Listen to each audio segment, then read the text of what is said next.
नमस्कार, आप देख रहे हैं अपना उत्तर प्रदेश। मैं हूं आपके साथ सचिन चौहान। अलीगढ़ में 705 करोड़ की विकास परियोजनाओं का मुख्यमंत्री योगी आदित्यनाथ ने शिलान्यास किया है और कार्यक्रम में सीएम ने युवाओं को नियुक्ति पत्र वितरित कर विद्यार्थियों को टैबलेट भी दिए हैं। वहीं सीएम ने नागरिकों को संबोधित करते हुए समाजवादी पार्टी पर जमकर निशाना साधा। उन्होंने कहा कि समाजवादी पार्टी में प्रदेश को दंगा प्रदेश बना दिया है।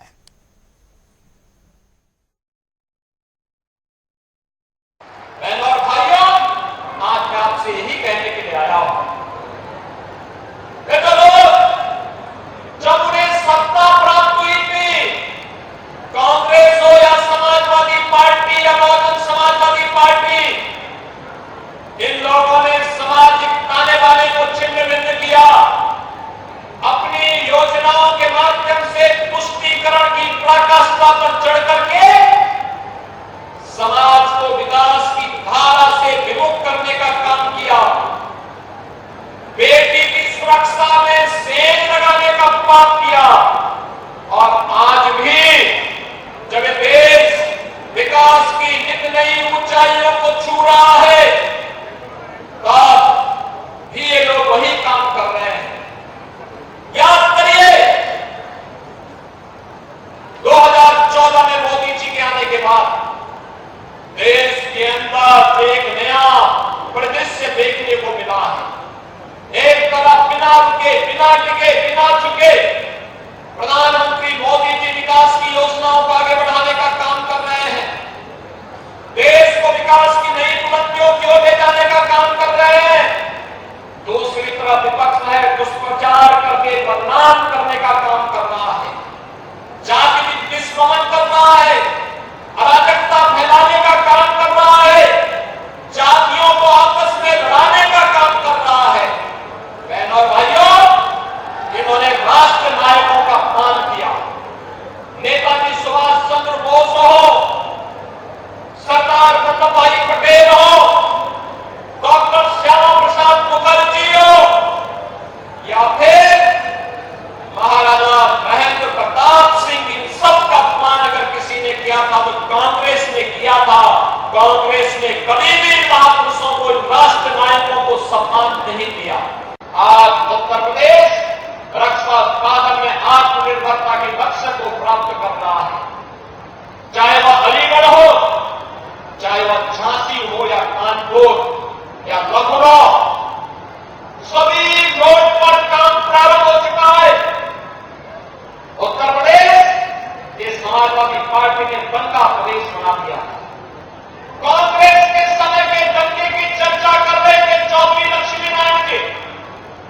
बहनों और भाइयों, मैं आपको आश्वस्त करने के लिए आया हूं, बेटी और व्यापारी की सुरक्षा के साथ भी खिलवाड़ नहीं करने देंगे। किसी प्रांत के साथ किसी को खिलवाड़ करने की इजाजत नहीं देंगे। और वहीं प्रयागराज में डीसीपी नगर सिटी दीपक भुक्कड़ ने प्रेस कॉन्फ्रेंस के जरिए एक बड़ा खुलासा किया, जहां पर उन्होंने बताया कि मदरसे में 100-100 रुपए के नकली नोटों को छापने का और छुपाने का काम यहां पर किया जा रहा था, और जिस पर पुलिस ने कार्रवाई करते हुए 1 लाख की फेक करेंसी यहां से बरामद की और साथ ही कारोबार में शामिल 4 लोगों को भी गिरफ्तार किया गया है।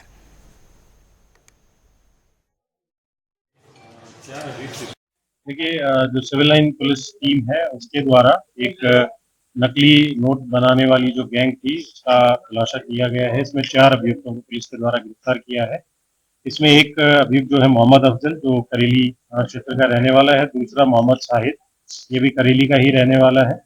तीसरा व्यक्ति इसमें जाहिर खान है, जो कि मूलतः रहने वाला उड़ीसा का है, लेकिन अभी फिलहाल ये जो मदरसा है, एक मदरसा जामिया हबीबिया और जो तरसुइया में है, उसमें ये रह रहा था। और तीसरा जो मोहम्मद तफसीरुल आरिफीन, जो कि इस मदरसे का प्रिंसिपल था। इन 4 अभियुक्तों को पुलिस के द्वारा गिरफ्तार किया गया है।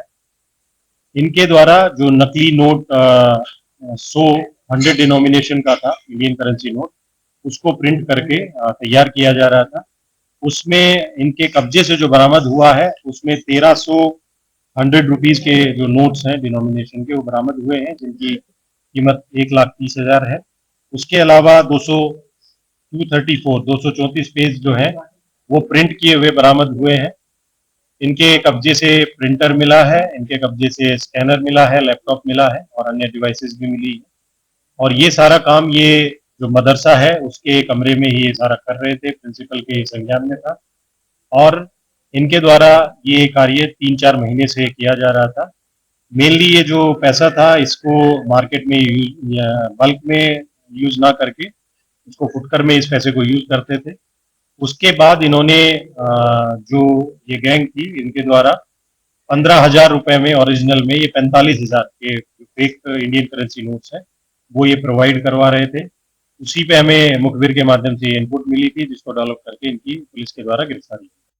प्रयागराज में नकली नोट के कारोबार का भांडाफोड़ हुआ है। आज डीसीपी नगर दीपक बुकर ने प्रेस वार्ता की है और मदरसे में ये कारोबार चल रहा था। जो छात्र था मदरसे में रह के यहाँ नकली नोट छापता था और सबसे बड़ी बात है कि इसमें जहां अफजल और शाहिद सिविल लाइन में नकली नोट लेकर टहल रहे थे, नकली नोट की सूचना पर, मुखबिर की सूचना पर पुलिस ने सिविल लाइन इन्हें गिरफ्तार किया, जिसके बाद इनकी निशानदेही पर जहां जाहिर और मदरसे के तफसीरुल आरफीन को गिरफ्तार किया गया। जामिया हबीबिया ये मदरसा है, बता दें यहीं पर जाहिर रहा करता था। जाहिर उड़ीसा का रहने वाला था और यहीं से वे नोट छापता था। नोट छापने के बाद वो यहाँ पर लोकल ही चलाते थे, क्योंकि 100 की नोट छापते थे और 100 की नोट आसानी से चल सके इसलिए उसे यहीं पर छापा करते थे। फिलहाल आपको हम दिखा सकते हैं, ये वही मदरसा है जहां पर जाहिर रहा करता था और जाहिर को अलग से कमरा मुहैया कराने वाले यहाँ के प्रिंसिपल तफसीरुल आरफीन है और जिसको पुलिस ने गिरफ्तार किया है। यहाँ क्लर्क है मोहम्मद अतीकी। बताइए, जिस तरह से जाहिर यहाँ रहा करता था, नकली नोट का कारोबार कर रहा था, पुलिस ने गिरफ्तार की, कहाँ वो रहा करता था, किस तरह से उसका मूवमेंट रहता था यहाँ पे? कुछ नहीं मालूम हमको, कैसे हम बताएंगे। तो उसको यहाँ पे कमरा किसने दिया था? वो तो वो प्रिंसिपल साहब जाने, अब हम लोग कैसे बताएंगे। तो भी यहाँ कहाँ रहा करता था, किधर रहा करता था? देखिए 3 कमरे हैं, कौन सा कमरे में वो रहता था हमें नहीं मालूम। तो वो अक्सर यहाँ आया जाया करता था? ऊपर कोई आता ही नहीं था। तो यहाँ पढ़ाई करा करता था? ये 4 साल पहले वो यहाँ से फारिग हो गया, मतलब पढ़ चुका। अब उसके देखिए, सबसे बड़ी चीज खुलासा ये भी एक हो रहा है कि 4 साल पहले वो यहाँ पढ़ाई कर चुका था, उसके बावजूद उसे अवैध तरीके से प्रिंसिपल ने यहाँ पर ठिकाना दिया था और यही किसी एक कमरे में वो रहकर नकली नोट छापा करता था और नकली नोट का पूरा कारोबार करता था। और जो 100 की नोट छापते थे उसे इस तरह से छापते थे कि आसानी से यहाँ लोकल वो चला सके।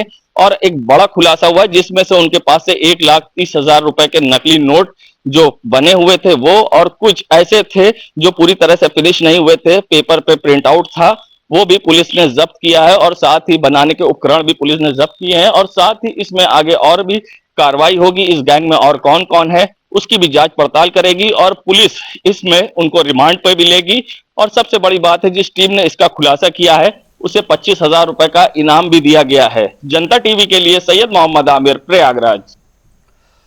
तो चलिए आगे आपको छोड़ जाते हैं जनता टीवी के तमाम रिपोर्टर्स की ग्राउंड जीरो रिपोर्ट के साथ। नमस्कार।